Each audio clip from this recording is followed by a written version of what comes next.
अस्सलाम वालेकुम रहमतुल्लाहि वबरकातुहू। बच्चों, आज हम हमारे इस चैप्टर का नया पॉइंट देखने वाले हैं और वो है टेरिडोफाइट्स। इससे पहले हमने प्लांट किंगडम के डिफरेंट फाइलम, डिफरेंट ग्रुप की स्टडी की। आज हम जो स्टडी करने वाले हैं वो है टेरिडोफाइट्स। क्या कहते हैं उसको? टेरिडोफाइट्स। यहाँ पर पी देखिए साइलेंट है, इसको याद रखना है आपको। जब भी आप प्रोनाउंस करेंगे तो पी यहाँ पर साइलेंट है, इसलिए आप इसको कहेंगे टेरिडोफाइट्स।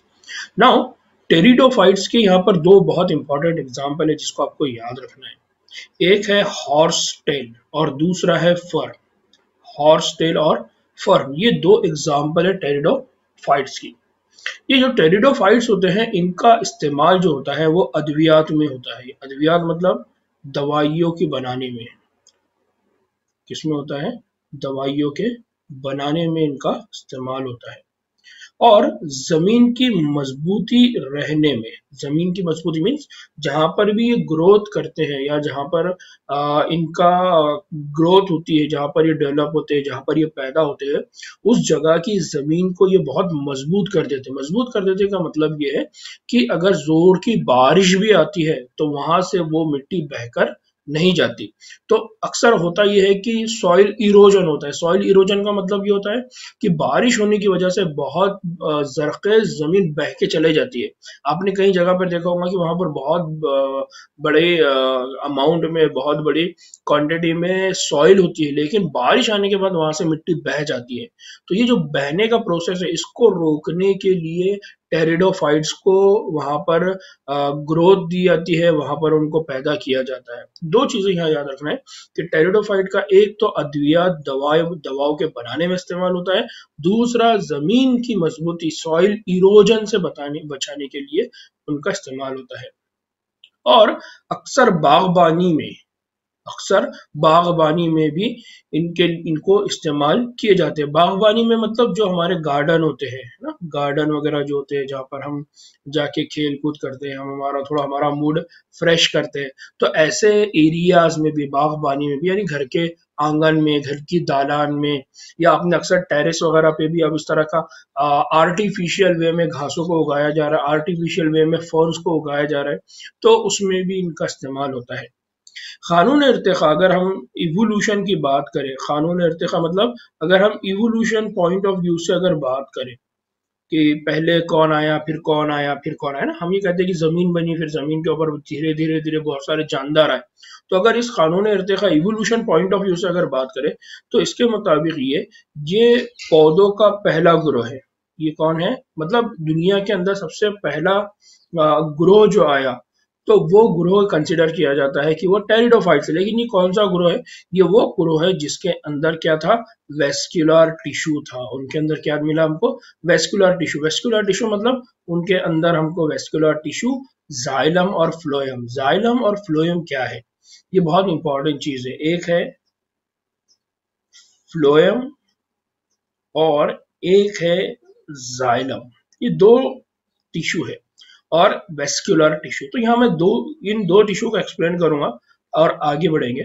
फ्लोएम वो टिश्यू है, या हम सिंपल ये कहेंगे कि जिस तरह से हमारे घर में पानी पहुंचाने के लिए पानी की पाइप लाइन होती है कि हमारे घर में पहले पानी आएगा, वो टाकी में जमा होगा, या नल से पानी आएगा या बोर से पानी आएगा, हम उसको टाकी के अंदर डालेंगे ऊपर टेरेस में, या हम किसी जगह पे स्टोर करेंगे, फिर वहां से धीरे धीरे वो पानी हम घर में हर जगह पे इस्तेमाल करेंगे। हमारे किचन में, हमारे बाथरूम में, अलग अलग जगह पे इसको हम इस्तेमाल करते हैं। तो उसी तरह से प्लांट के अंदर भी पाइपलाइन होती है, प्लांट के अंदर भी एक सिस्टम होता है। उसमें दो होते हैं, एक होता है फाइलम और जाइलम। फाइलम, फ्लोएम और जाइलम। फ्लोएम वो सिस्टम है या वो पाइपलाइन है जो क्या करती है? वाटर का ट्रांसपोर्टेशन करती है। क्या करती है? वाटर का ट्रांसपोर्टेशन, या वाटर को एक जगह से दूसरी जगह मुंतकिल करना। एक जगह से दूसरी जगह मतलब जमीन से पानी को लेना है और पत्ते तक लेके जाना है, या जमीन से पानी लेना है, तने तक लेकर जाना है। ये काम कौन करेगा? फ्लोएम। और दूसरा है जाइलम। जाइलम क्या करेगा? ये करेगा transportation of SAP. Transportation of SAP. SAP यहाँ पर बोलते हैं जूस को। सैप यहाँ पर किसको बोलते हैं? जूस को। हम थोड़ी देर के लिए ये बोलेंगे कि जो खाना होता है, खाना यानी हम दो चीजें लेते हैं, एक खाना होता है और दूसरा क्या होता है? पानी। तो खाने को एक जगह से दूसरी जगह या न्यूट्रिएंट मटेरियल को या तग़ज़िये को, प्रोटीन को, कार्बोहाइड्रेट को एटसेट्रा, इन मटेरियल को ट्रांसपोर्ट करना, ये काम किसका है? जाइलम का। तो टिश्यू से टिश्यू तक, प्लांट के एक पार्ट से दूसरे पार्ट तक खाने को या न्यूट्रिएंट मटेरियल को ट्रांसपोर्ट करने का काम, लेकर जाने का काम कौन करता है? जाइलम। और पानी को लेकर जाने का काम कौन करता है? फ्लोएम। अगर हम ये देखेंगे, जो हमने पहले पढ़ा, हमने अलगी पढ़ा, हमने ब्रायोफाइट्स पढ़ा, तो उनके अंदर आपको फ्लोएम और जाइलम देखने को नहीं मिलेगा, यानी उनके पास ये सिस्टम नहीं होता। जिस तरह से हम सिंपल एक चीज और समझ सकते हैं कि भाई इंसान है या बड़े जानदार जो है, उनके अंदर आपको क्या देखने को मिलेगा? उनके अंदर आपको ब्लड सिस्टम के अंदर आपको हार्ट देखने को मिलेगा। हार्ट के थ्रू उनका ब्लड पंप होता है, जो ब्लड वेसल्स लेकर जाती है एक जगह से दूसरी जगह। लेकिन अगर आप यही मामला कॉकरोच में देखें, यही मामला अगर आप छोटे से छोटे और कीड़ों में, मकोड़ों में देखें, तो आपको ये सिस्टम उनके अंदर देखने को नहीं मिलेगा। उनके अंदर इस तरह का कोई सिस्टम नहीं होता। तो वेस्कुलर सिस्टम या ब्लड वेसल का जो सिस्टम है, वो आपको इन जानदारों में देखने को मिलेगा, वो भी बड़े जानदारों में। छोटे जानदारों में इस तरह का कोई सिस्टम नहीं होता।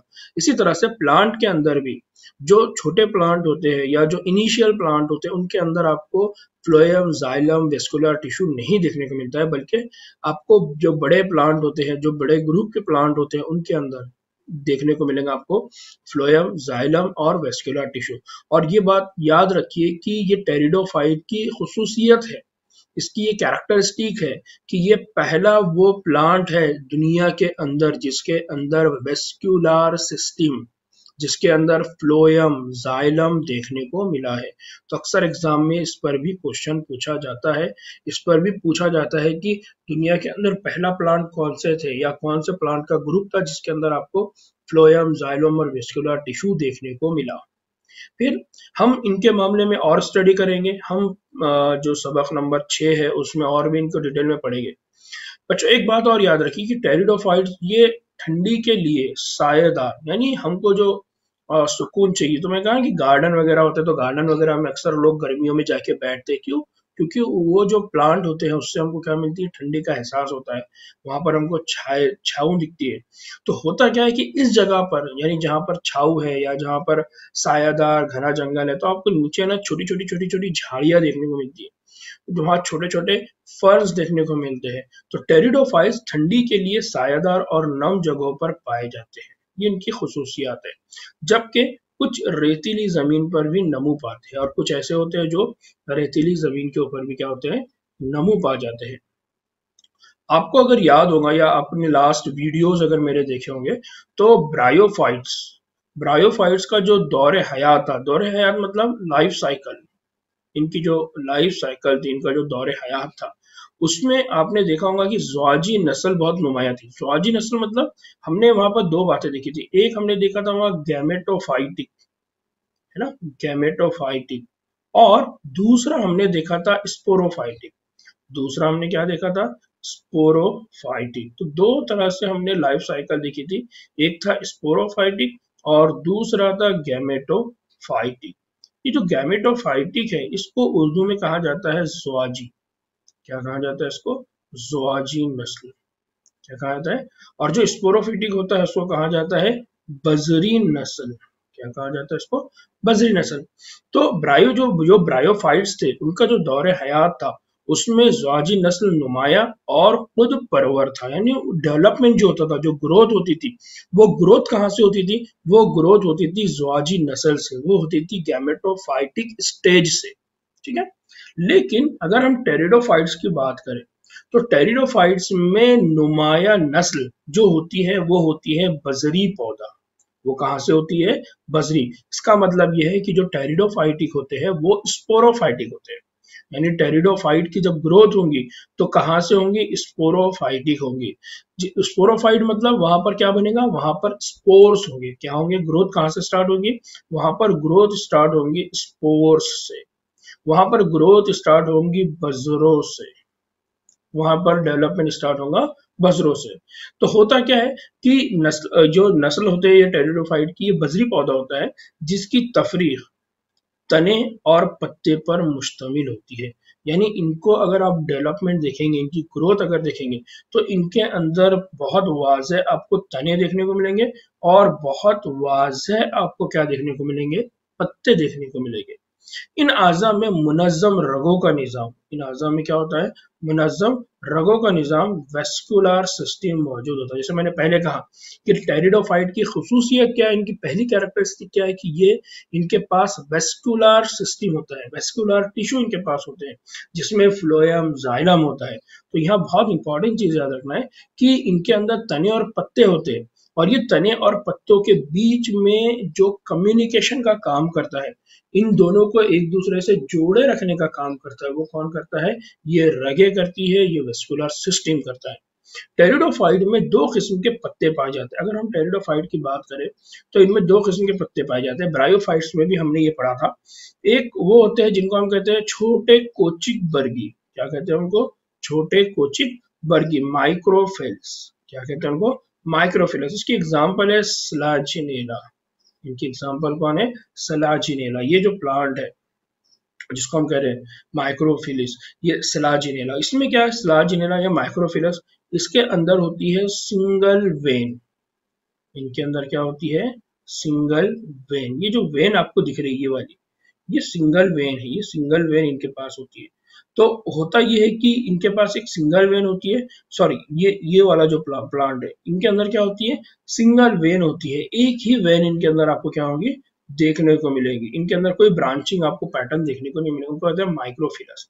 और दूसरा एक होता है जिसको कहते हैं बड़े कलाबर्ग, दूसरा क्या होता है, बड़े कलाबर्गी, यानी माइक्रो मैक्रोफाइलस, क्या कहते हैं उनको, मैक्रोफाइला। एक है माइक्रो और दूसरा है मैक्रोफाइलस, जैसे फर्न में होता है। तो इनमें क्या होता है कि इनमें है ना जो वेन होती है, वो वेन के अंदर कई सारी ब्रांच होती है, वेन के अंदर आपको क्या देखने को मिलेंगे, कई सारी ब्रांचेस आपको देखने को मिलेगी।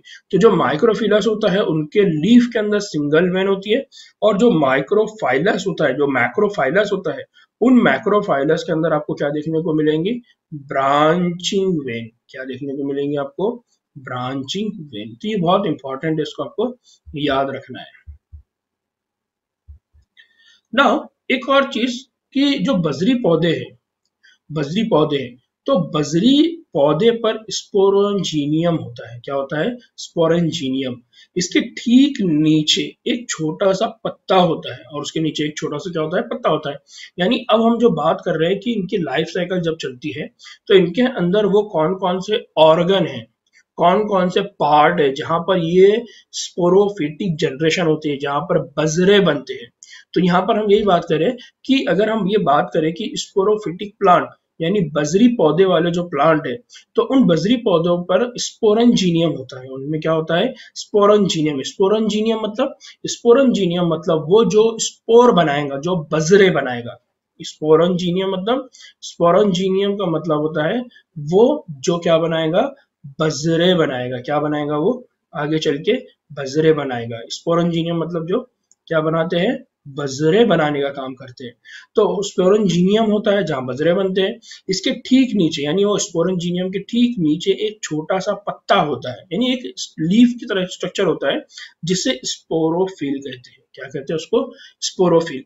ये स्पोरोफिल जो है, तो कुछ किस्मों में यानी कुछ प्लांट ऐसे भी होते हैं या कुछ किस्में ऐसी भी होती हैं इनकी, जिसमें स्पोरोफिल बहुत करीब करीब मिलकर एक उजू बना देते हैं। यानी यहाँ पर क्या है कि स्पोरोफिल क्या है, तो स्पोरोफिल ये एक पत्ते की तरह दिखने वाला हिस्सा है जो स्पोरोंजिनियम के नीचे है। और स्पोरोंजिनियम क्या है, वो ऑर्गन है या वो पार्ट है जहां से बजरे बनेंगे। बजरे क्या है, बजरे वो स्पोर्स है, वो पार्ट है जिससे एक टेरिडोफाइट प्लांट बनता है। यानी हम यहाँ सिंपल ये कह सकते हैं, जिस तरह से एक बीज होता है जिससे प्लांट बनता है, तो उसी तरह से यहाँ इस बजरे है जिससे एक कंप्लीट टेरिडोफाइटिक प्लांट बनेगा। तो यहाँ जो बजरे बनते हैं, यानी जिस तरह से बीज बनता है इसी तरह से यहाँ बजरे बनने की बात कर रहे हैं।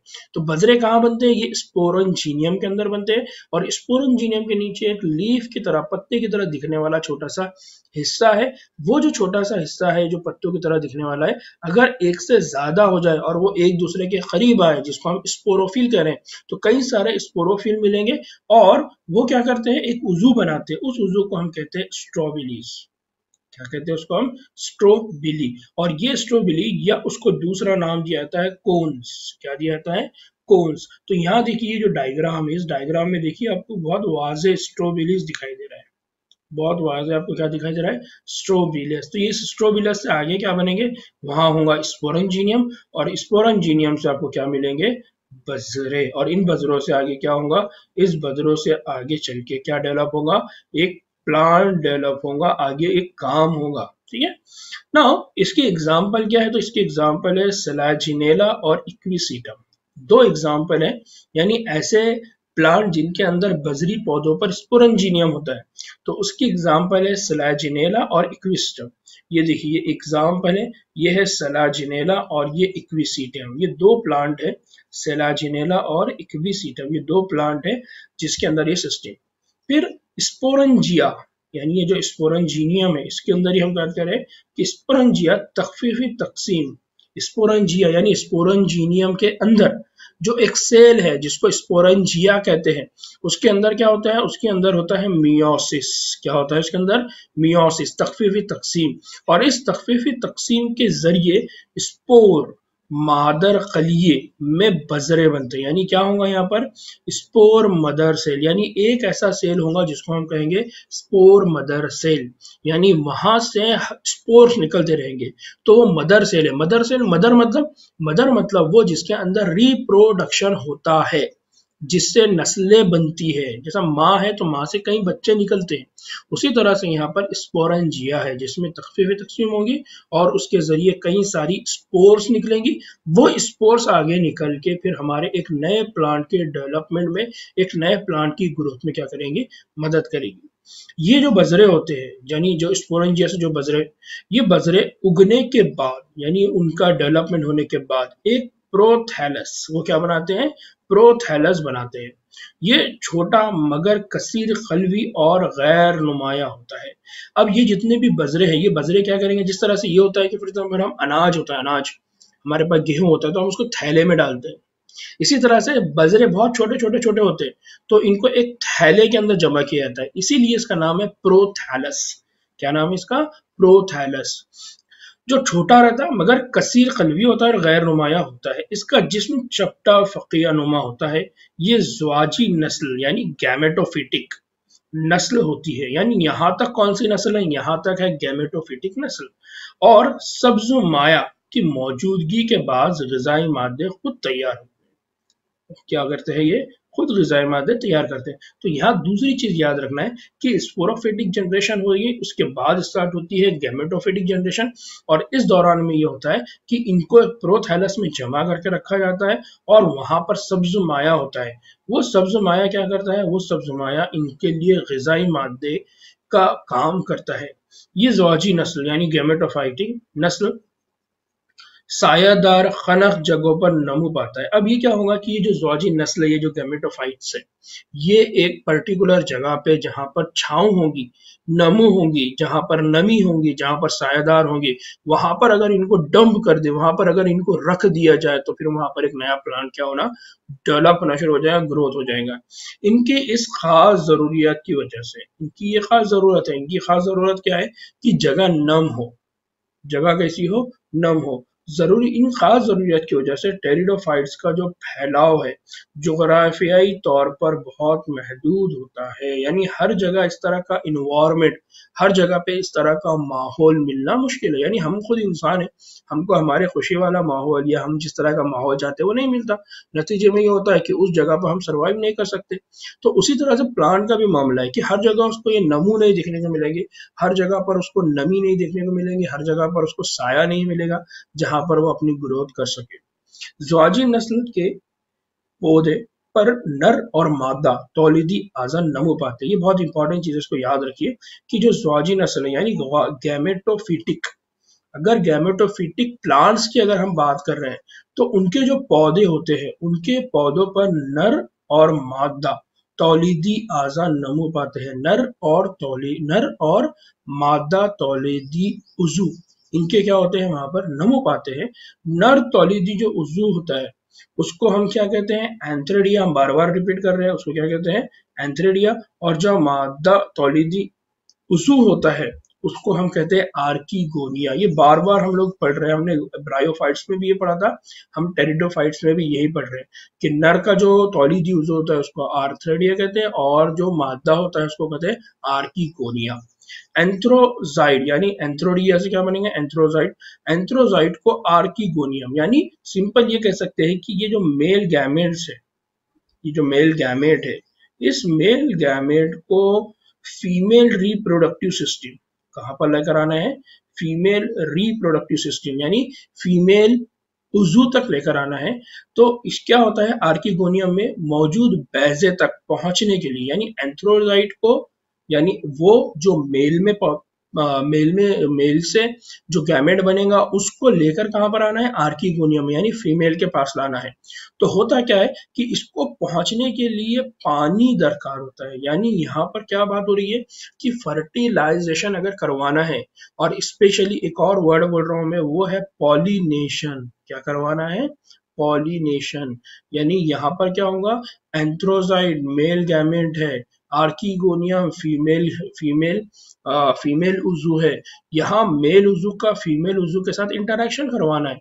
तो ये इंटरेक्शन करवाने में हेल्प कौन करेगा वो करेगा पानी, वो हेल्प कौन कर रहा है पानी। तो पानी जब कर रहा है तो इस प्रोसेस को हम क्या कहते हैं पॉलिनेशन, क्या कहते हैं इसको पॉलिनेशन। बैजे की बार आवारी से जाइगोट बनता है, फिर ये होगा कि फीमेल और मेल गैमेट एक दूसरे के साथ इंटरेक्ट करेंगे तो आगे चल के क्या बनेगा उसका जाइगोट बनेगा। यानी फर्टिलाइजेशन होने के बाद कौन सा अमल होता है जाइगोट का अमल होता है।